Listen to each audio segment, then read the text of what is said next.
বাংলা সাহিত্যের রোমাঞ্চকর কিছু গল্প দিয়ে সাজানো আমাদের এই বিশেষ নিবেদন সানডে সাসপেন্স। কবি ঔপন্যাসিক প্রবন্ধকার ঘনাদার সৃষ্টিকর্তা প্রেমেন্দ্র মিত্র। ভূতের গল্প প্রসঙ্গে উনি নিজে এক জায়গায় বলেছেন, ভূতের গল্প ব্যাপারটা আসলে ভয় নিয়ে খেলা করার একটা মজা। আমরা রাগ, হিংসা, ঘৃণা, ভালোবাসা, দয়া, মায়ার মতো সব রকম মনের ভাব নিয়ে উপভোগ করার মতো গল্প যখন বানাই, তখন ভয়টাকেই বা বাদ দেব কেন? সানডে সাসপেন্সে আজকে প্রেমেন্দ্র মিত্রর লেখা মাঝরাতের কল। প্রধান চরিত্রে ডাক্তার, রাস্তার ধারে হঠাৎ দেখা হওয়া একটি লোক এবং মুমূর্ষু রোগী। গল্প পাঠে মীর, গল্পের সূত্রধার দীপ। শুরু হচ্ছে মাঝরাতের কল।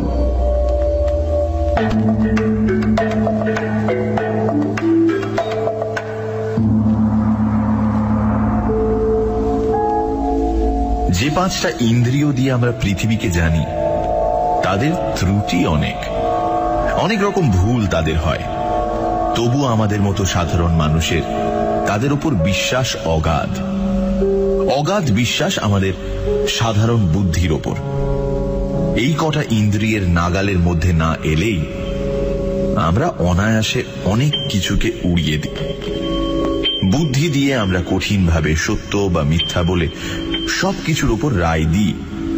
কিন্তু এমন অনেক জিনিস আছে যা সত্য মিথ্যার মাঝামাঝি জগতের, যেখানে বুদ্ধি থই পায় না, ইন্দ্রিয় হার মেনে যায়। সেই রকম একটা কাহিনী আজ বলতে বসেছি। গোড়ায় নিজের একটু পরিচয় দেওয়া ভালো। পশ্চিমের কোনো একটি মাঝারি গোছের সমৃদ্ধ শহরে আমি ডাক্তারি করি। শহরের নামের কোনো প্রয়োজন এ গল্পে নেই, সুতরাং নামটা নাই করলাম। সেদিন রাত্রে শহরের প্রায় বাইরে বহু দূরের একটা কল সেরে একলাই ফিরছিলাম। একে দারুণ শীত এবছর, তার উপর রাত অনেক হওয়ায় ঠান্ডা অত্যন্ত বেশি পড়েছিল। পুরু পুরু গোটা কত গরমের জামা থাকা সত্ত্বেও সব ভেদ করে মনে হচ্ছিল ঠান্ডা হাওয়া আমার পাঁজরার ভেতরে গিয়ে ঢুকছে। আসছিলাম আমার পুরনো মোটরে। এ মোটর আমি আজ 10 বছর ধরে একাই চালিয়ে ফিরছি, কিন্তু এখন মনে হচ্ছিল সঙ্গে একজন শফার থাকলেই বুঝি ভালো হতো। এই দারুণ শীতে স্টিয়ারিং হুইল ধরে সমস্ত হাওয়ার ঝাপটা সহ্য করার যে কষ্ট আর কিছু নেই। আমাদের শহরটি অত্যন্ত ছড়ানো। বড় বড় কয়েকটি রাস্তাকে আশ্রয় করে চারিধারে অনেক দূর পর্যন্ত সে বিস্তৃত হয়ে আছে, কিন্তু জমাট বাঁধেনি। অনেক সময় এক প্রান্ত থেকে আরেক প্রান্তের মধ্যে শুধু একটি নির্জন রাস্তা ছাড়া আর কোনো যোগ নেই। যে রাস্তা দিয়ে আসছিলাম সেটিও অত্যন্ত নির্জন।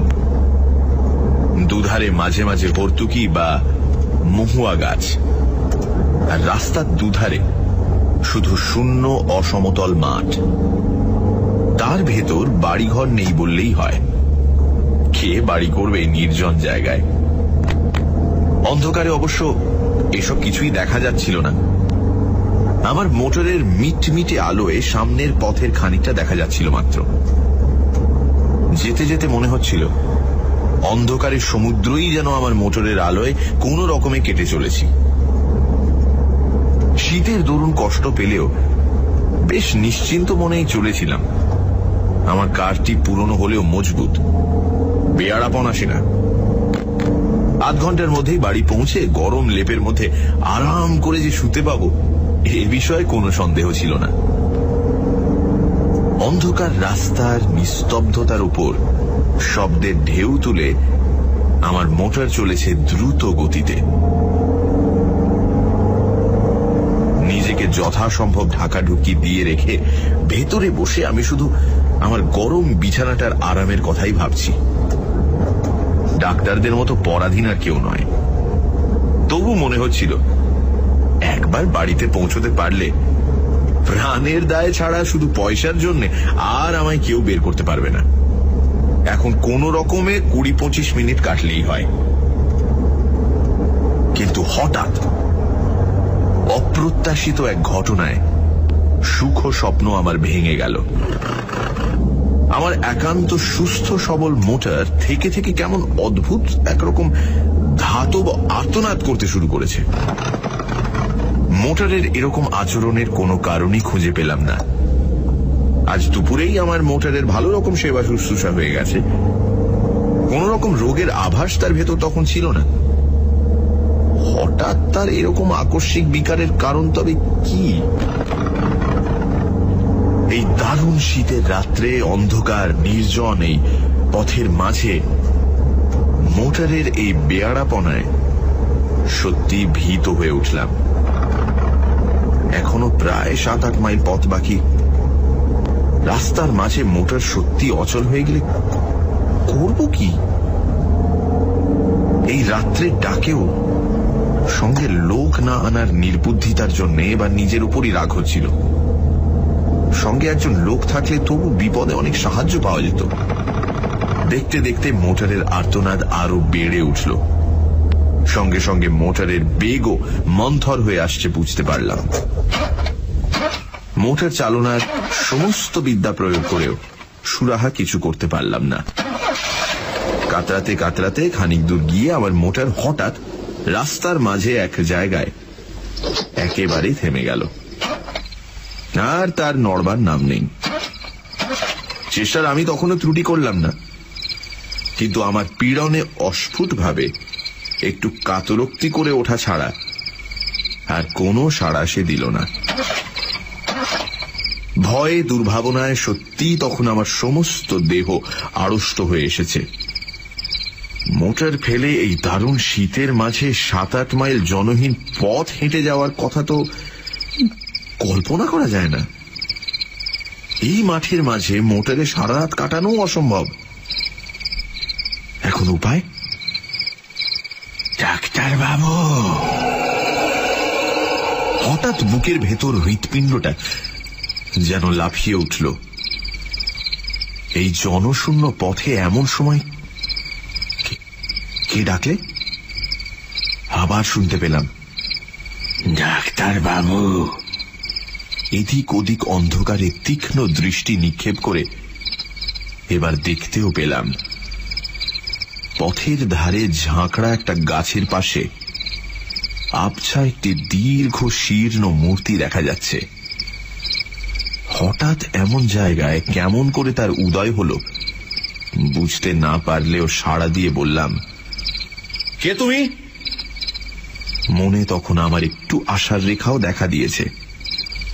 তার আবির্ভাব যেমনই বিস্ময়কর হোক না কেন, লোকটার কাছে সাহায্য পাওয়ার সম্ভাবনা তো আছে। লোকটা সেই জায়গা থেকেই বললে, আমায় চিনবেন না আপনি? চেনবার জন্য আমি তখন ব্যস্ত নই, আমার সাহায্য করবার জন্য একজন লোক তখন দরকার মাত্র। সেই কথায় আমি তাকে বলতে যাচ্ছি, এমন সময় লোকটা আবার বললে, আপনাকে একটু আসতে হবে ডাক্তারবাবু, ভারী অসুখ একজনের। এমন সময় এই অনুরোধে বিরক্ত যেমন হলাম, আশ্চর্য হলাম তেমনি। ঠিক এই সময় রাস্তার ঠিক এই জায়গায় রুগী কি আমার জন্য তৈরি হয়ে বসেছিল?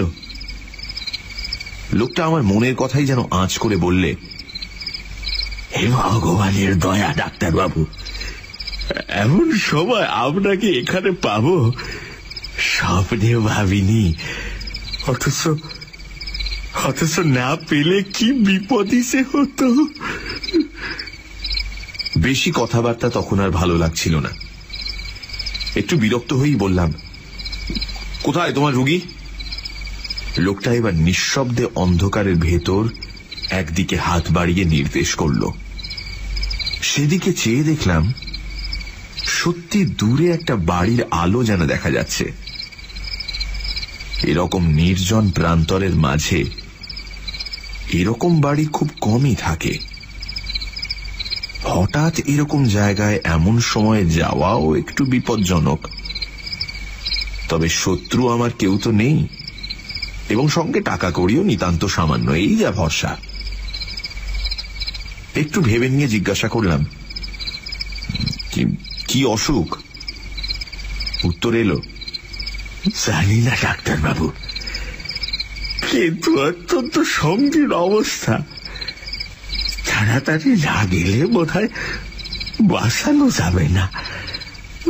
দোহাই আপনার, চলুন ডাক্তারবাবু। কোথায় নিজের বিপদ সামলাবো, না হঠাৎ রাস্তার মাঝে মাঝরাতে যেতে হবে পরের চিকিৎসায়? তবু ডাক্তার মানুষ, জীবন মরণের সমস্যা শুনলে চুপ করে বসে থাকতে পারা যায় না। বাধ্য হয়েই তাই বললাম, চলো।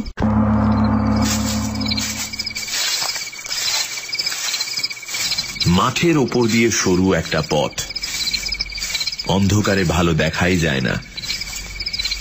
তাই ধরে লোকটার পিছু পিছু মিনিট 5 হেঁটে একটি বাড়ির উঠোনে এসে দাঁড়ালাম। সামনে একটি ঘরের দরজা থেকে আলো দেখা যাচ্ছে। সেই দিক দেখিয়ে লোকটা বলল, ওই ঘরেই রোগী বাবু, আপনি যান, আমি এক্ষুনি আসছি। অন্ধকারের ভেতরই বুঝতে পারছিলাম বাড়িটি বিশেষ সমৃদ্ধ চেহারার নয়। গুটি 4-5 ঘর এবং একটুখানি ঘেরা উঠোন। ঘরগুলিও সব পাকা ছাদের নয়, দুপাশে খোলার ছাউনি। লোকটার কথা মতো সামনের ঘরে গিয়ে এবার ঢুকলাম। ঘরটি আয়তনে বিশেষ বড় নয়, তার উপর নানান আকারের বাক্স পেঁটরায় বোঝাই বলে ভেতরে নড়বার চড়বার স্থান অত্যন্ত অল্প।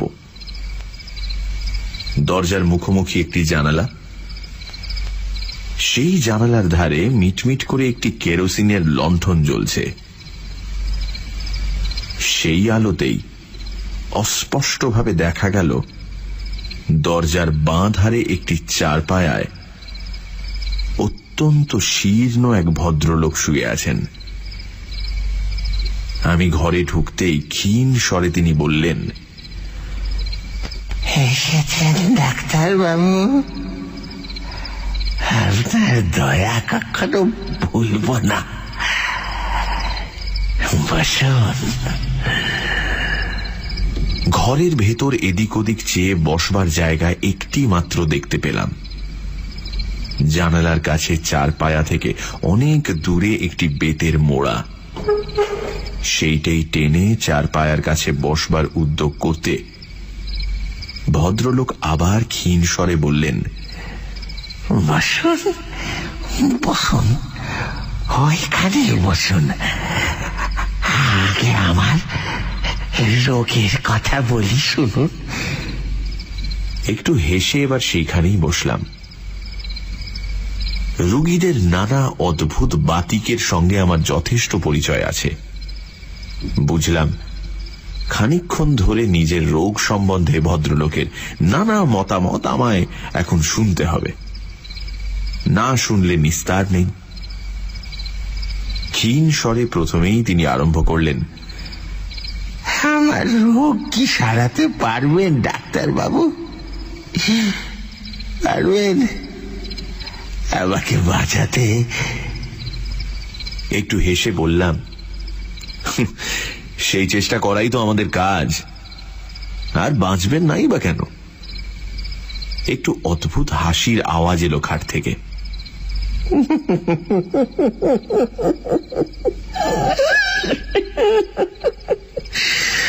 বাঁচতে পারি তাহলে ডাক্তারবাবু? কেমন? বললাম, পারেন বই কি। কি এমন হয়েছে আপনার? না, তেমন আর কি হয়েছে। ভদ্রলোক আবার যেন হাসলেন, তারপর বললেন, ডাক্তারদের অনেক ক্ষমতা না, কিন্তু ধরুন তাতেও যদি না বাঁচি, যদি আজ রাত্রেই মারা যায়। রোগীর এই অর্ধোন্মত্ত প্রলাপের উত্তরে কি যে বলবো কিছুই ভেবে পেলাম না। মনে মনে তখন এই বিলম্বের জন্য অস্থির হয়ে উঠছি। রোগী আবার বললেন, যদি যদি আপনি থাকতে থাকতেই মারা যায় ডাক্তারবাবু, কি হবে তাহলে? কে আপনার ফি দেবে?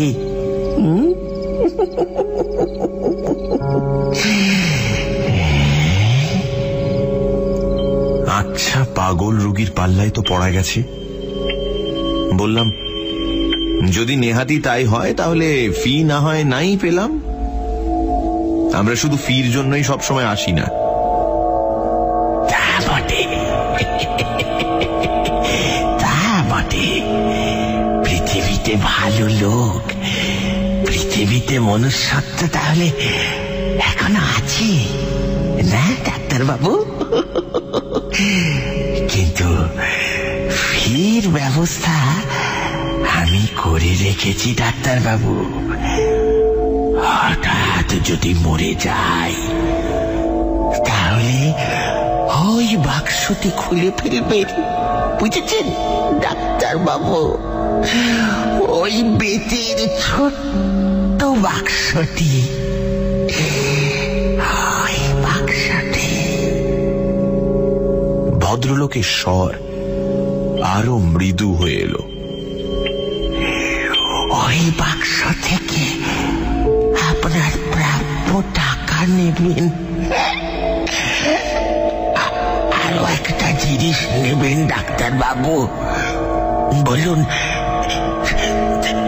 নেবেন তো? একটু বিরক্ত হয়েই বললাম, কি? কিছু না ডাক্তারবাবু, কিছু না। একটা কাগজ, কিন্তু ভয়ানক দরকারি কাগজ।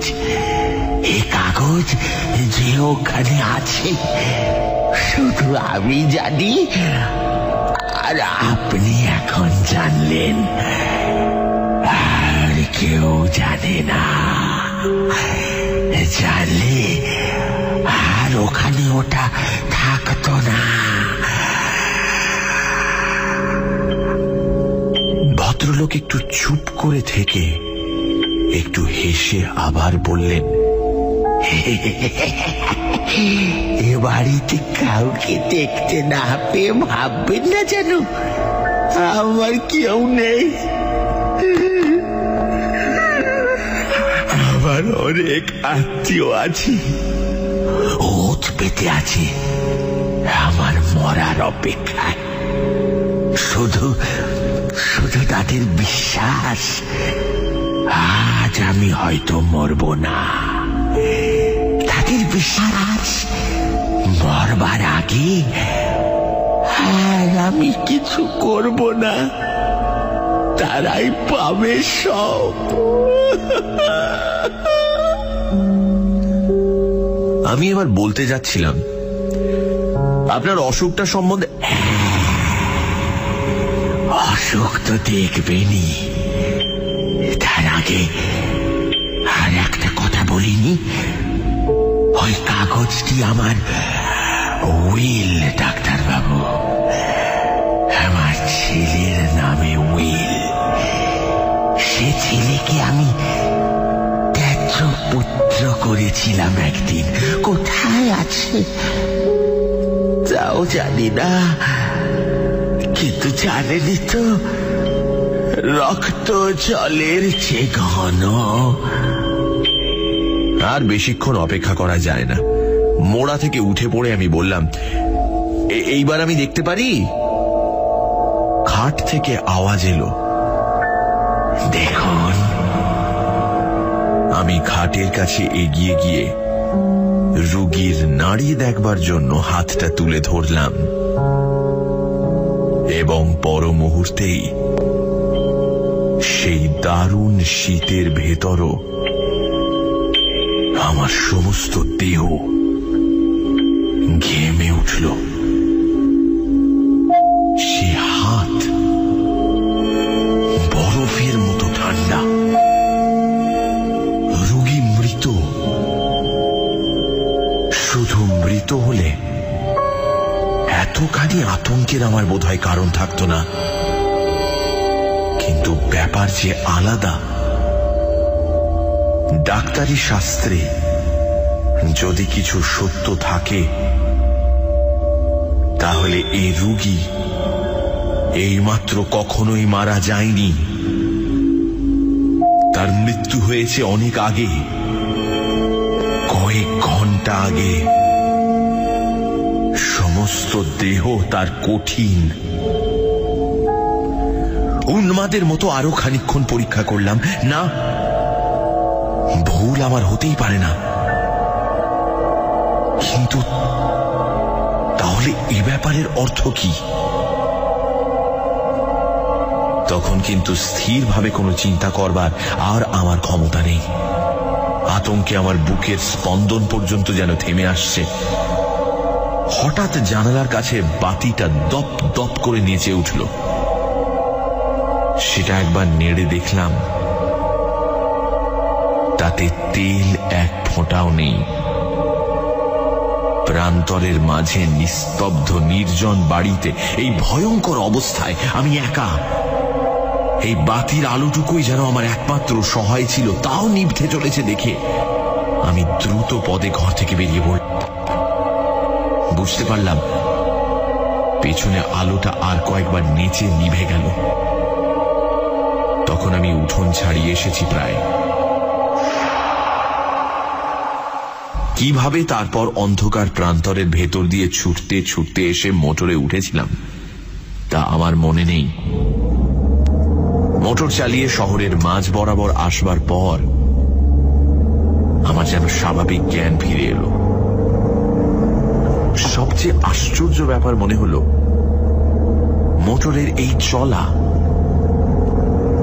খানিক আগে অদ্ভুতভাবে যে মোটর বন্ধ হয়ে গিয়েছিল, হঠাৎ এবার বিনা চেষ্টায় আপনা হতে সে মোটর এমন শুধরে গেল কি করে? তারপর দিন দিনের আলোয় লোকজন সঙ্গে করে নিয়ে সেই প্রান্তরের মাঝকার বাড়ির নিঃসঙ্গ রোগীর শেষ ইচ্ছা পূর্ণ করবার ব্যবস্থা করেছিলাম। তার ছেলেই আজকাল সমস্ত বিষয়ের মালিক। সেদিনকার রহস্যের স্বাভাবিক মীমাংসা কিন্তু আমি এখনো করতে পারিনি।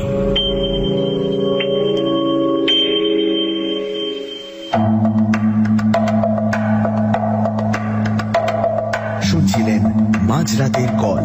রচনা প্রেমেন্দ্র মিত্র, গল্পের সূত্রধার দীপ, গল্প পাঠে মীর, শব্দগ্রহণ, আবহ সঙ্গীত এবং স্পেশাল এফেক্টসে রিচার্ড, পরিকল্পনা ও পরিচালনায় ইন্দ্রাণী।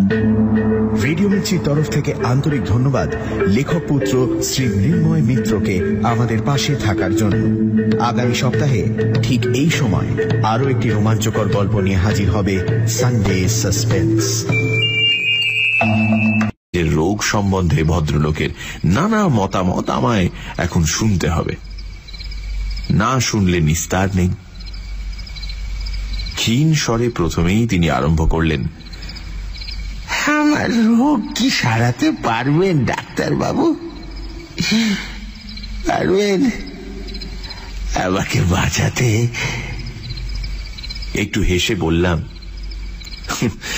সেই চেষ্টা করাই তো আমাদের কাজ। আর বাঁচবেন নাই বা কেন? একটু অদ্ভুত হাসির আওয়াজ এলো খাট থেকে।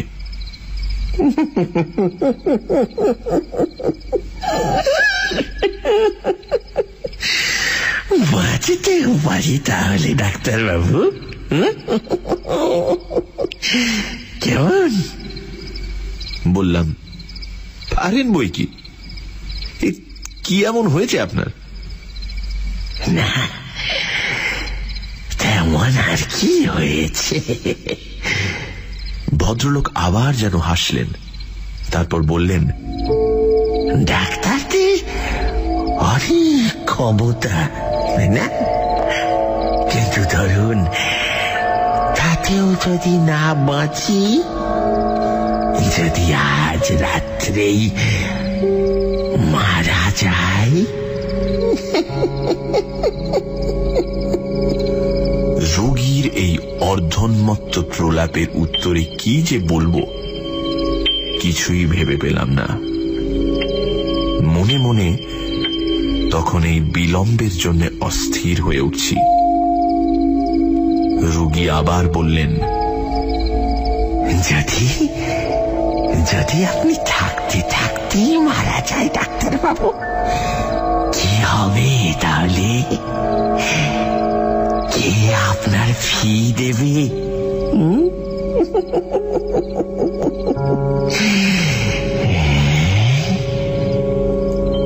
আচ্ছা, পাগল রোগীর পাল্লায় তো পড়া গেছে। বললাম, যদি নেহাতি তাই হয় তাহলে ফি না হয় নাই পেলাম। আমরা শুধু ফির জন্যই সবসময় আসি না। তা বটে, পৃথিবীতে ভালো লোক, পৃথিবীতে মনুষ্যত্ব তাহলে এখনো আছে না ডাক্তারবাবু? কিন্তু ফির ব্যবস্থা আমি করে রেখেছি ডাক্তারবাবু। হঠাৎ যদি মরে যাই তাহলে ওই বাক্সটি খুলে ফেলবেন, বুঝেছেন ডাক্তারবাবু? ওই বেতের ছোট্ট বাক্সটি, ওই বাক্সটি। ভদ্রলোকের স্বর আরো মৃদু হয়ে এলো। ওই বাক্স থেকে আপনার প্রাপ্য টাকা নেবেন, আরো একটা জিনিস নেবেন ডাক্তারবাবু। বলুন, নেবেন তো? একটু বিরক্ত হয়েই বললাম, কি? কিছু না ডাক্তারবাবু, কিছু না, একটা কাগজ, কিন্তু ভয়ানক দরকারি কাগজ। এই কাগজ যে ওখানে আছে শুধু আমি জানি, আর আপনি এখন জানলেন, আর কেউ জানে না। জানলে আর ওখানে ওটা থাকতো না। ভদ্রলোক একটু চুপ করে থেকে একটু হেসে আবার বললেন, এ বাড়িতে কাউকে দেখতে না পেয়ে ভাববেন না যেন আমার কেউ নেই। আমার অনেক আত্মীয় আছে, ওত পেতে আছে আমার মরার অপেক্ষায়। শুধু তাদের বিশ্বাস আজ আমি হয়তো মরব না। তাদের বিশ্বাস মরবার আগে আর আমি কিছু করব না, তারাই পাবে সব। আমি এবার বলতে যাচ্ছিলাম, আপনার অসুখটা সম্বন্ধে। অসুখ তো দেখবেনি, তার আগে আর একটা কথা বলিনি। ওই কাগজটি আমার উইল ডাক্তারবাবু, আমার ছেলের নামে উইল। সে ছেলেকে আমি ত্যায্য পুত্র করেছিলাম একদিন, কোথায় আছে তাও জানি না। কিন্তু জানেনি তো, রক্ত জলের চেয়ে ঘন। আর বেশিক্ষণ অপেক্ষা করা যায় না। মোড়া থেকে উঠে পড়ে আমি বললাম, এইবার আমি দেখতে পারি? খাট থেকে আওয়াজ এলো, দেখুন। আমি খাটের কাছে এগিয়ে গিয়ে রোগীর নাড়ি দেখবার জন্য হাতটা তুলে ধরলাম, এবং পর মুহূর্তেই সেই দারুণ শীতের ভেতরও আমার সমস্ত দেহ ঘেমে উঠল। সে হাত বরফের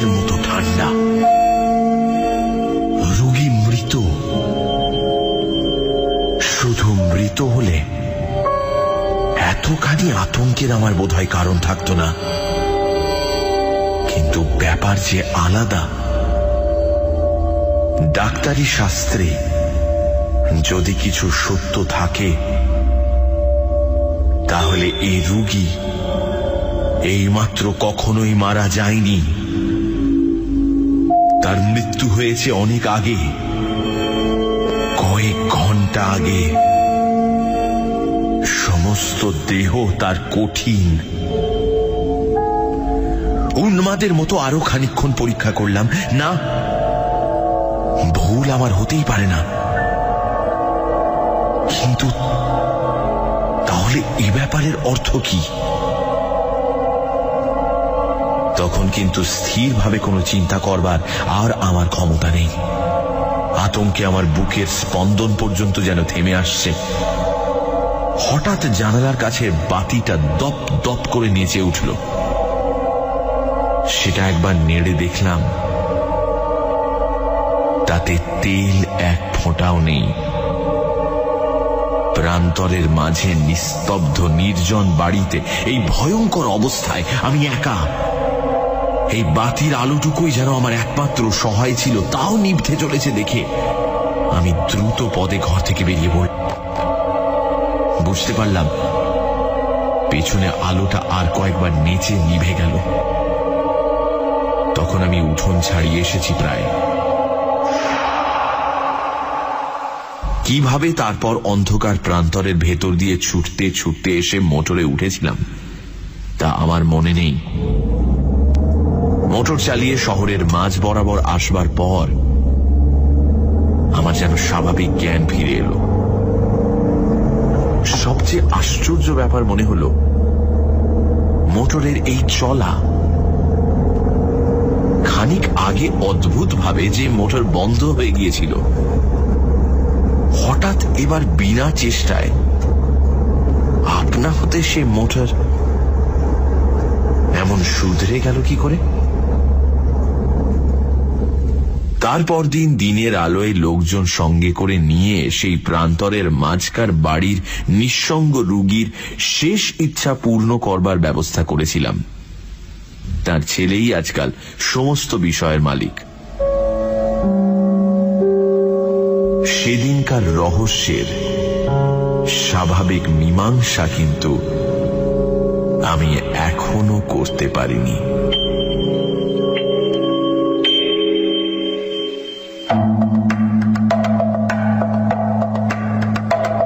শুনছিলেন মাঝরাতের কল। রচনা প্রেমেন্দ্র মিত্র। গল্পের সূত্রধার দীপ। গল্প পাঠে মীর। শব্দগ্রহণ, আবহ সঙ্গীত এবং স্পেশাল এফেক্টসে রিচার্ড। পরিকল্পনা ও পরিচালনায় ইন্দ্রাণী। রেডিও মির্চির তরফ থেকে আন্তরিক ধন্যবাদ লেখক পুত্র শ্রী মৃন্ময় মিত্রকে আমাদের পাশে থাকার জন্য। আগামী সপ্তাহে ঠিক এই সময় আরো একটি রোমাঞ্চকর গল্প নিয়ে হাজির হবে সানডে সাসপেন্স। বলে এতখানি আতঙ্কের আমার বোধহয় কারণ থাকতো না, কিন্তু ব্যাপার যে আলাদা। ডাক্তারি শাস্ত্রে যদি কিছু সত্য থাকে, তাহলে এই রোগী এইমাত্র কখনোই মারা যায়নি। তার মৃত্যু হয়েছে অনেক আগে, কয়েক ঘন্টা আগে। সমস্ত দেহ তার কঠিন। উন্মাদের মতো আরো খানিকক্ষণ পরীক্ষা করলাম। না, ভুল আমার হতেই পারে না। কিন্তু তাহলে এ ব্যাপারের অর্থ কি? তখন কিন্তু স্থিরভাবে কোনো চিন্তা করবার আর আমার ক্ষমতা নেই। আতঙ্কে আমার বুকের স্পন্দন পর্যন্ত যেন থেমে আসছে। হঠাৎ জানালার কাছে বাতিটা দপ দপ করে নেচে উঠল। সেটা একবার নেড়ে দেখলাম, তাতে তেল এক ফোঁটাও নেই।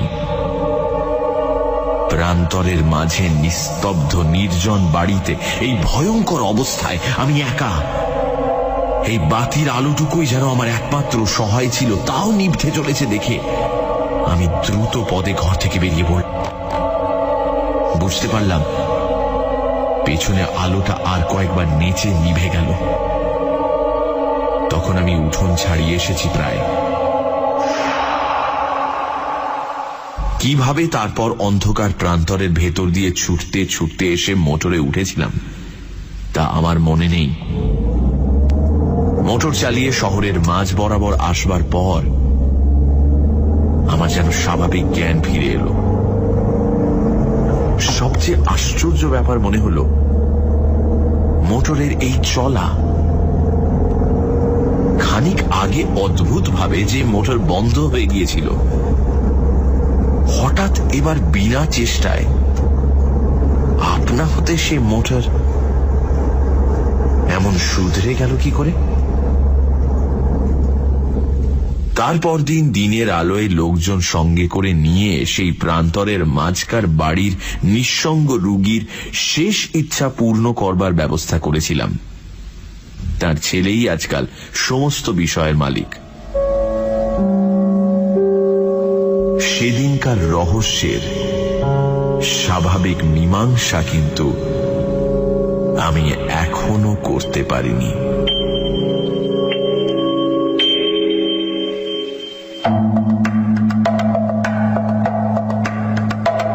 শুনছিলেন মাঝরাতের কল, রচনা প্রেমেন্দ্র মিত্র, গল্পের সূত্রধার দীপ, গল্প পাঠে মীর, শব্দগ্রহণ, আবহ সঙ্গীত এবং স্পেশাল এফেক্টসে রিচার্ড, পরিকল্পনা ও পরিচালনায় ইন্দ্রাণী। রেডিও মির্চির তরফ থেকে আন্তরিক ধন্যবাদ লেখক পুত্র শ্রী মৃন্ময় মিত্রকে আমাদের পাশে থাকার জন্য। আগামী সপ্তাহে ঠিক এই সময় আরো একটি রোমাঞ্চকর গল্প নিয়ে হাজির হবে সানডে সাসপেন্স। আপনা হতে সে মোটর এমন শুধরে গেল কি করে? তারপর দিন দিনের আলোয় লোকজন সঙ্গে করে নিয়ে সেই প্রান্তরের মাঝকার বাড়ির নিঃসঙ্গ রুগীর শেষ ইচ্ছা পূর্ণ করবার ব্যবস্থা করেছিলাম। তার ছেলেই আজকাল সমস্ত বিষয়ের মালিক। সেদিনকার রহস্যের স্বাভাবিক মীমাংসা কিন্তু আমি এখনো করতে পারিনি।